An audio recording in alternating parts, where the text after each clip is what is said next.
tegelen reservtrüki ja indigoga värvimisega juba nüüd 5. aastat. Mina kasutan oma indigo tekstiilide valmistamiseks põhiliselt etnograafilistel eeskujudel tehtud trükipakke. Ja nende trükipakkude meister on Pavel Varunin. Reservtrüki tegemiseks on vaja vaapa. Valged kangad kaetakse spetsiaalse ainega, mis katab siis mustriosad kinni ja kui hiljem see kangas värvitakse siniseks, siis need kinni kaetud osad jäävad valgeks. Vaaba koostisesse kuulub vaskvitriol, kaoliin ja kummiaraabikum. Trükkimisel on oluline katta vaabaga trükipakk väga ühtlaselt. Kasutan selleks siis maalrirulli. Rullin hästi ühtlaseks vaaba ja kannan selle siis trükipakule kergete liigutustega kergelt ühtepidi ja teistpidi rullides. Kui teen rätikuid, siis kangale märgin traditsioonilise kompositsiooni korral jooned, murran need lihtsalt sisse või siis kasutan harilikku pliiatsit ja joonlauda, et märkida siis näiteks spordiüüride jooned. Asetan paku paika ja siis vajutan kergelt peale. Erinevaid tehnikaid on, võib ka lüüa kergelt.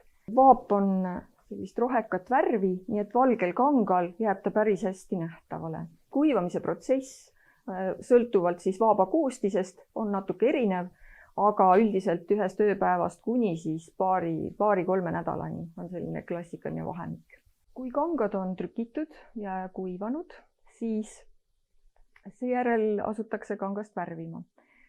Indigo värvi tegemiseks on vaja indigopigmenti, mis on taimne, aga tänapäeval kasutatakse ka sünteetilist indigot. Mina olen töötanud mõlemaga.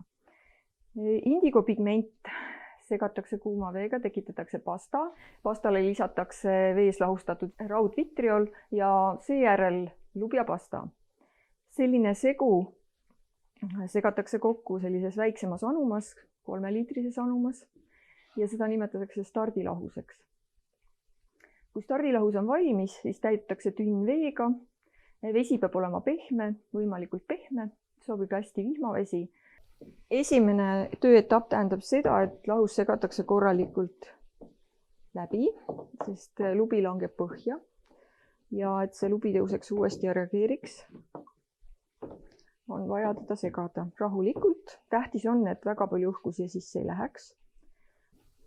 Indigo lahus peab olema kollakas rohelist värvi. Selle järgi saab hinnata, kas ta on töökorras. Teist ribaga võib siis veel testida. Sobib pH 9–11. Kui see ribake on sinine, siis see näitab, et pH on õiges vahemikus. Selleks, et kangas värvuks ühtlaselt, kinnitatakse kangas sellisele raamile, mille küljes on konksud. See võimaldab siis kanga pingutada. Piisavalt pingutada. Ja kui kangas on pingutatud, kangas kastetakse värvilahusesse rahulikult. Esimene kord keerulisem kasta. Kangas värvub aeglaselt. Klassikaline värvimismetoodika on selline, et värvitakse mitu korda, 4 korda vähemalt. Ja esimene kiht siis 15 minutit. Järgmine 5 minutit, kõik järgmised võib siis 5 minutit teha. See on selline klassikaline lahendus, mida siis väga palju kasutatakse. Selleks, et siis indigo uuesti siniseks värvuks, on vaja see kangas õhu kätte tuua. See tähendab, et kui kangas võetakse nüüd uuesti tünnist välja, siis ta 20–30 minutit umbes sellises piiris peab seisma õhu käes. Seda saab ka vaadata lihtsalt värvumise järgi. Kui näete, et enam kangas tumedamaks ei lähe, siis on värvumine toimunud piisavalt.